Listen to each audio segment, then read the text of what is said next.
Zibuyile bethunani izingane zesithembu for season 3 and then episode yokuqala ibidlala namhlanje. Molweni ndanamkela kuMamgobhozi TV. Umuntu ke besimbona kakhulu kule episode ibinguSne Mseleku, apho ke besimbona ethetha notatakhe uTata Mseleku kunye nomamakhe ke uMacele. Now uqale ke uSne ngoba abulele kuMacele ngoba ke emkhulisele uthando and uyafuna ukumenzela into, uyabona, for umbulela ngalonto leyo. And then ke wabesitsho ke ba umkhulisele umntanakhe utatakhe engafuni nofuna engavumi, kodwa ke uMacele walwa ebalwela nothando bahlala pha kwakhe.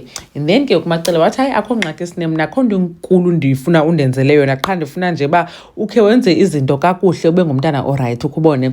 Then uTata Mseleku ke wabuza uSne ngalanto ke wayekhombe ii-siblings zakhe ngemela eSun City. Wathi kuSne, uSne uba ufuna uba abe ngumntana wapha kwaMseleku kuzawufuneka ethethile nabantwana bakhe, kwafuneka uthathe nabantwana bam baxelele loo nto leyo uba ufuna uba ngowapha kwaMseleku. uSne yangena kakuhle loo nto leyo kuye, wathi hey utata uthe abantwana bakhe yena uyintoni akangomntanakhe na. So wathi ke uSne hayi uzawuxolisa ke kubo ngaloo nto leyo wayenzayo eSun City. uMacele waveza uba hey uSne wayebududluzile ubutywala ngalaa mini yaseSun City, caba wayeshushu eshushu. Wabuza uMacele intoni bangela uba uthi xa usela Sne ungabi na limits, ugalele iglasi ibenye okanye zibe mbini uyeke, uyiselela ntoni ibhotile yonke yewine, ngoba ke caba uSne wayeshushu ngalaa mini yaseSun City. Then uSne akaphika phaa kuMacele ngokwethetha le nto because uTata Mseleku uyethuka uba hayi bo kanti wawushushu uSne. Waphika kwidayari uSne ba hayi yena wayengaselanga, kwatsho kuboniswa iclip. Hayi ingathi ngoku nam ndiyayikholelwa into ethwa nguMacele, noko uSne ingathi wayezitshizile. Bagqitha ke kuleyo bethunani uMacele wathetha ngento yoba uSne yintoni le nto wasoloko akafumaneki xa edingeka. Watsho echaza uMacele uba ngokuya bekusoleke umamakhe uSne ebengekho okanye wayengekho, wayebheke ezintabeni. uSne uthi hayi yena wayengabhekanga ezintabeni, wayekulo mama makhe kwaShibe. So uMacele ke uyakhalaza uba uSne is not there yabo to support xa edingwa. Wabechaza ke noTata Mseleku uba uSne unento yomfowunela efuna imali. uSne wathi hayi imali wayefuna for ulasela into ye-Christmas party eyayikhona kulo mamakhe kwaShibe. Baphikisana ke ngaloo nto leyo wethu uba uSne wahamba before abheke kulo mamakhe. Wachaza uSne uba ewe ndahamba ndaya eThekwini, ndabuya kulo nto ndandibuya kuyo eThekwini ndayolanda umntana, then ke kundabheka kulo mama. Wabe echaza kuMacele uba bekungekho nesidingo soba ube uhamba ubheka elantukeni kwezinye indawo apho funeka ulase imali, like ngehleli nabo phaa kwaMseleku noba ke atyele nabo iChristmas. Ndiyabona kuSne kaloku noba nayo uyafuna mhlawumbi khe abe kunye nefemeli yakulo mamakhe. And then ke uTata Mseleku waza neendaba, wasiphathela iindaba ezi sizifunayo ke. Wachaza uba kwakhe kwangena i-call yoba uSne ucelwa umtshato. Yho hayi ke sana uSne wagqwashumla waphuma engafuni uthetha ngaloo nto leyo. Watsho echaza nje bebheka apha uba ngenye imini utatakhe uyakuze amfumane elenga erufini, as in like ba ethathe ubomi bakhe. Ndiyabona ubaleka le nto ke sakhe sayiva ke mosbetnani laa nto yoba uSne ngathi ucelwa umtshato. So ke uTata Mseleku xaba waye wathi uMacele aze angayingeni into yokutshata kukaSne, kwaye yena akafuni nelobola kaSne. Lo mfana uthi ulobola uSne athi make sure uba uzawumthatha uSne, uzawuhlala naye. And then ke ukucaba nento kaSne wachaza uba funeka ilobola kaSne iye kulo mamakhe kwaShibe. So laa mfana ke azazi uba uzohlala noSne, ilobola iye kulo mamakhe yena akayingeni. Kwabe kwakuvakele ke bethunani uTata Mseleku caba uyala uyayirefusa ilobola kaSne. So yayizi ngoonondaba ke bethethe loo nto leyo. So ke uTata Mseleku uyayiconfirma loo nto leyo. Wabe ke uSne emkilesheke ethetha noMacele wachaza uTata Mseleku uba kukho intombazana le ihleli ikhuluma ngabo. Uthi caba le ntombi yafumana imessage kwitshomi kaSne uba uSne uhlala nendoda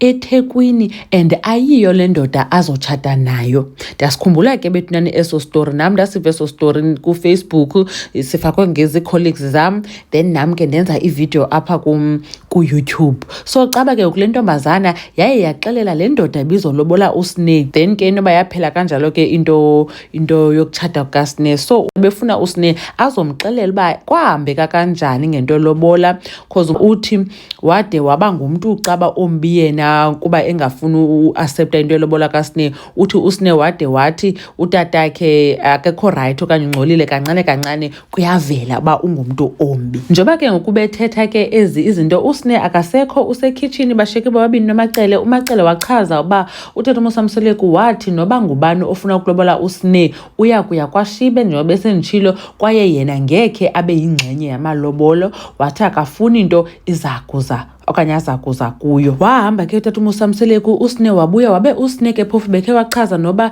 bayathanda umsukela wethu kowabo and bathanda nombambela amagqubu, ngoba uTata uMosamseleku bevuse nalo uba wayefunele uSneh umsebenzi. uSneh wawuyeka umsebenzi. So uSneh uthi yo uvusa into yakudala baba. So ke uSneh wabuya wahlala naye ke uMacele, and then uMacele ke wabe sephinde buza ngale nto, wabe uSneh edikwe finish. Wachaza uba bebebonile mos izinto ku-social media. Wachaza uMacele uba hayibo yena akekho ku-social media, but ke after emkile uTata uMosamseleku, uSneh uthi yinto ayenzayo leyo uTata uMosamseleku uba aphume angahlali ahambe. Kodwa ngoku bebizwa nguTata uMosamseleku uba bathethe, uye wahamba wabheka ekitchen. So khange ndiyi-understande ke leyo ipart, but uthi uSneh noba sethetha into bayathanda ungamkholelwa. So ngelinye ixesha uvele ke oyisakale. So ke bethunani itsho into kaSneh nokutshata kwakhe yaphela ngolo hlobo. So zazikhona nyhani ezo rumors zoba uSneh uyatshata, kodwa ke azaphelela ndawo. Andisazi ke isizathu soba uTata uMosamseleku angafuni uyamkela ilobolo kaSneh, athi mayambheke kwaShibe.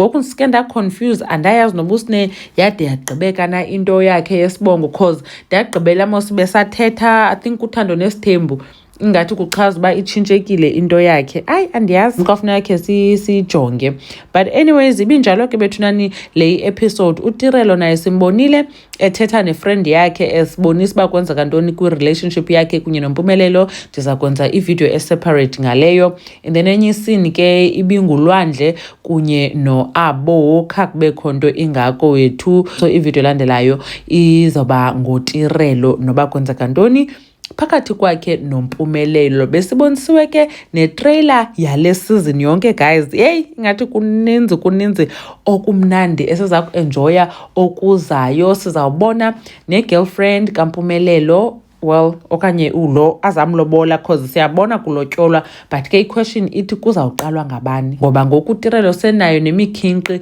malunga nento yotshata. Uthi uMpumelelo uba wayemcela kunyaka kupheleyo wayezawuvuma, kodwa ngoku sekukuninzi akubonileyo ngoMpumelelo. So hey, uneenyawo ezibandayo ngoku. But siyayazi ke thina uba ingathi sele be-engaged okanye sele eceliwe whatever yenzekayo. Enkosi ke bethunani ngokuthi nimamele okanye nibukele le review. uMamgobhozi uyanibona kwivideo elandelayo. Khanikhe nitsho ke nani uba nicinga ntoni ngayo yonke le nto besiyithetha apha kule video, nale nto uSneh esithi ngenye imini utata wakhe uyawuze amfumane elenga esilingini. Hayi bo Sneh, bye.